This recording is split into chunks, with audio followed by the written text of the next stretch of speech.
Oi, gente. Para quem não me conhece, meu nome é Marina e o meu objetivo aqui nas redes sociais é trazer um despertar para algumas pessoas que ainda não acordaram para a vida, mesmo sendo já maiores de idade e que precisam de vez em quando de uns puxõezinhos de orelha, de uns conselhos. Tem muitos ditados sobre conselhos, como por exemplo, se conselho fosse bom, não se dava, se vendia, mas também tem um que eu gosto muito, que eu aprendi com meu pai, né? Que não ouve conselho, ouve coitado. E eu gosto muito desse conselho, né? Que não ouve conselho, ouve coitado. E é o que tem acontecido com muitas pessoas na vida, né? Tem ouvido com coitados, né? Por não dar ouvidos a pessoas, né? Que poderiam ter ouvido bons conselhos. E é esse o meu objetivo aqui na internet. Em meio a tantos vídeos, a tantos canais, melhor dizendo, a contas, né, em outras redes sociais, que cada um tem a sua forma, né, de contribuir na vida do outro, né, a agregar ou não na vida do outro. E é essa a minha intenção. E o vídeo de hoje, né, já que eu quase não me apresento, então, essa é a minha apresentação, né, para quem não me conhece. E o que eu vou falar no vídeo de hoje é a respeito de igrejas, como eu já várias vezes já trouxe alguns vídeos sobre igrejas, né? Sim, eu estou fora da congregação, assim, do congregar, né? Já deixei muito eu já deixei explicado em um vídeo porque eu saí de uma determinada igreja, né? Igreja não, uma seita. E eu só vim descobrir isso muitos anos depois, para os que gostam de julgar, né? Ah, por que ficou tanto tempo então? Que não sei o quê.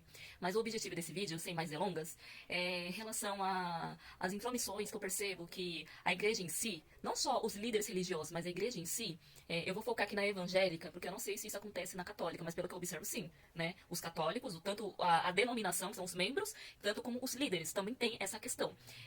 Fica muito em cima dos casais de namorados e noivos, né? Mas principalmente de namorados. Como se o único pecado fosse o sexo antes do casamento. Como se a mentira não fosse pecado. E uma coisa que a Bíblia deixa bem clara, não existe pecadinho e pecadão. Mas o único pecado que não tem perdão é a blasfêmia contra o Espírito Santo. Aí vai da interpretação da Bíblia, ou melhor, da igreja de cada um, né? Fica essa discussão, inclusive, né, entre as denominações e igrejas. O que seria a blasfêmia contra o Espírito Santo? Mas aonde eu aprendi com bons profetas verdadeiros, seria atribuir a obras malignas ao Espírito Santo, que nem no caso dos fariseus. Por que os fariseus não tiveram salvação? Por causa que eles atribuíram que Jesus estava endemoniado, que ele estava. Ai, não lembro o que que era, que ele profetiza por Beelzebul, se eu não me engano, não lembro se era Beelzebul, enfim. Então, atribuir, esse que é o pecado da blasfêmia contra o Espírito Santo. Então, esse é o único pecado que não tem perdão, né? Então, só que para a igreja, os religiosos em si, eles ficam muito em cima dos jovens que não têm, que estão namorando e que são noivos, né? E isso me irrita profundamente, como se, né, para não cair em tentação e que não sei o quê. Eu sei porque eu já arrumei namorado dentro de igreja, né? E eu vejo isso muito, né? Acontecer com outros casais de dentro da igreja. Isso me irrita profundamente. Aí eu fico me perguntando, e quando acontece alguma coisa, eles deixam os jovens de banco. Mas por que quando mente, não fica de banco? Por que quando o crente dá um golpe, que o que tem de crente golpista, que é uma vergonha, uma lástima, tanto que o pessoal do mundo tem o costume de dizer, eu não quero fazer negócio com crente, porque ou raça pra poder, como é? Que fica devendo, que é mal pagador. Porque são pessoas desonestas, sabe? Não é generalizar, não são todos, viu? Existe caráter e mau caratismo. Existe crente e existe cristãos. Tem diferença. Então, por que não fica de banco? Por que uma coisa que a Bíblia deixa muito claro também é a questão do amor ao próximo, que nós somos muito avaliados nisso e a gente tá vacilando muito com a questão do amor ao próximo. E sinceramente, o meu coração acabou se esfriando, endurecendo, e por conta até mesmo da igreja. Por isso que eu deixei de congregar, né? Inclusive por conta da igreja, da seita que eu era, né? Que eu vi muita coisa ali errada. Nossa, foi uma decepção. Foi um estupro na fé. Essa é a verdade, foi um estupro da minha fé que eles fizeram comigo. Então, por que não fica de banco também? É só com uma relação ai, quando cai em pecado, quando cai em tentação, né? Então é isso que me irrita. É como se o sexo antes do casamento fosse o único pecado pra eles. Porque quando o pastor cai, não fica esse escândalo todo, o pastor não fica de banco, né? O pastor não é tirado da obra. Enfim, né? Muitas das vezes esse pastor continua ali pregando, sendo que eu acho isso muito errado. E é geralmente nessas igrejas que tem esse negócio de ficar de banco, essas igrejas mais pentecostais, essas igrejas mais não, essas igrejas pentecostais, essas igrejas mais tida como a irmã do saião, que não pode usar maquiagem, que não pode isso, que não pode aquilo, mas geralmente é a irmã do linguão, né? É sempre assim, essas igrejas mais rígidas, assim, é as que mais tem podres, né? Exceto pela Universal, que também é outra que eu vou te contar, viu? Então, aí, outra coisa, fica botando jugo pesado nos jovens, só que para o jovem casa cedo, onde eu quero chegar para o jovem casa cedo, não tem que casar cedo em determinados meses, aí fica, não se conhece direito, né? Porque não pode se casar, né, demorar muito, aí não se conhece direito, não sabe se é aquilo mesmo que quer.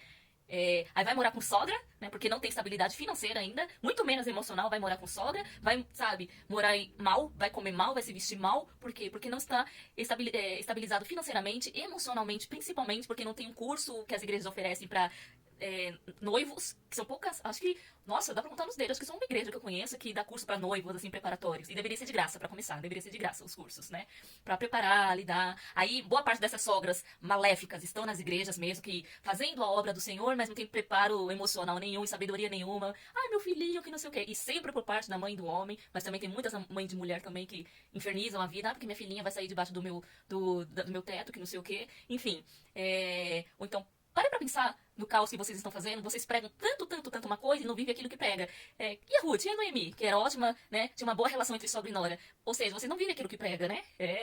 Então, essa hipocrisia. A gente fica até parar pra respirar um pouco, porque revolta. É essa hipocrisia que irrita não só a minha pessoa, mas aqueles que estão de fora, gente. Aqueles que estão de fora. Então vamos parar pra pensar, botar a cabeça no lugar e parar pra pensar. Será que eu tô. Será que a gente tá agindo certo? Será que a gente tá no caminho certo?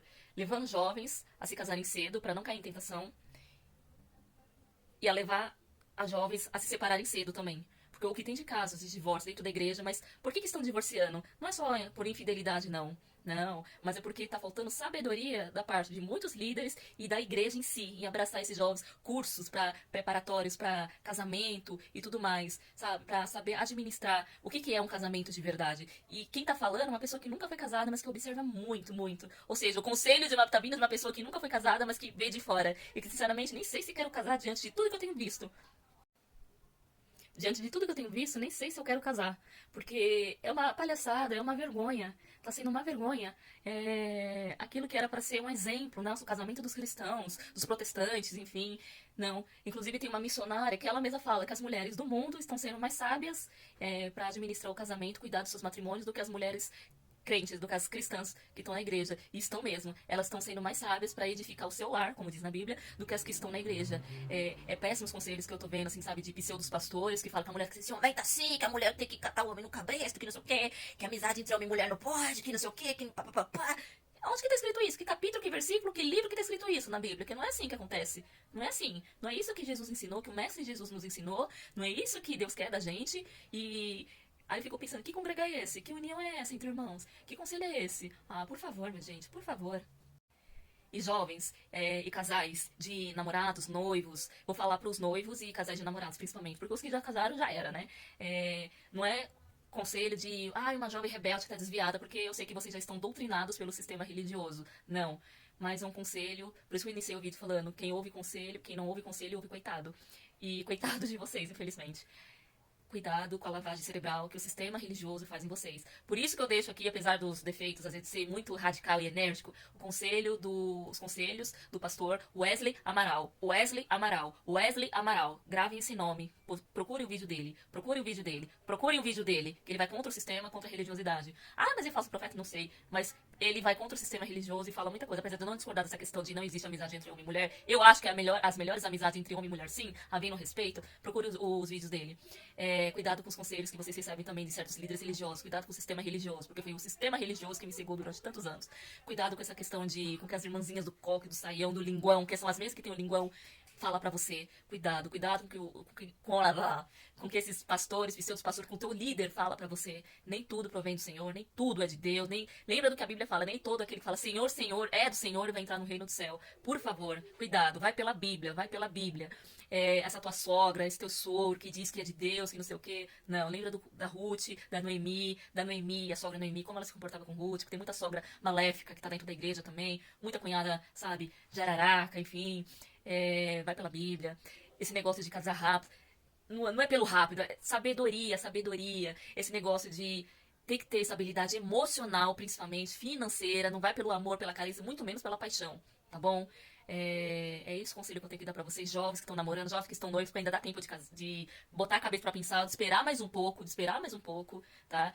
Quem avisa, amigo é. Então é esse conselho que eu tenho pra falar pra vocês hoje. De uma solteira que tô aprendendo com o erro dos outros. Sim, tô aprendendo com o erro dos outros. De muita pessoa que deu várias cabeçadas e tô procurando pegar esses erros pra falar, não é por aí que eu quero seguir também. Então, Marina, toma cuidado. Então, esse conselho vai pra você. Pelo menos se eu conseguir salvar uma pessoa, já salvar não, né? Quem salva é Jesus. Mas ajudar uma pessoa, um casal, sei lá, abrir a mente de uma pessoa, sabe? Um casal, puxa, já ganhei meu dia, né? Porque esse é o meu intuito nessa terra, eu gosto de ajudar as pessoas. Então, além de. É por isso que eu acho que eu abri esse canal, não é só pra falar umas verdades, mas também pra ajudar alguma pessoa ou outra através das minhas mensagens.